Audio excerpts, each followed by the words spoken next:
రేపు exit polls వస్తున్నాయి.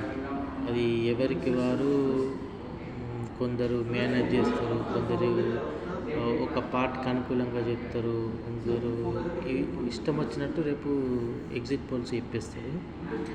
అది ఎగ్జాక్ట్ పోల్స్ కావాలంటే 4 డేట్కే వస్తాయి. మీరు కంపల్సరీగా ఒకటి ఆలోచన చేసుకోండి, ఎటువంటి డిస్టర్బెన్స్ జరగకుండా చూసుకోవాలి. మీరు అటువంటికి కొంచెం దూరంగా ఉండడమే మంచిది. ఎందుకంటే మీరు జూన్ 4నే మీరు టీవీలలో చూడండి, అంతేగాని ఇటువంటివి చూడడం వినడం వల్ల మీకు కొంచెం హెడేక్ వస్తుంది. అది మీరు నమ్మకండి, సరేనా? కొంచెం మంచిగా ప్రశాంతంగా పండుకోండి. ఎవరు లొల్లిలకు పోకండి, మంచిగా ఉండండి, మంచిగా తినండి, మంచిగా వండుకోరు మీరు. ఎటువంటి లొల్లి పెట్టుకోకండి, సరేనా? ప్రజలందరూ తెలియజేస్తున్నాను. అన్ని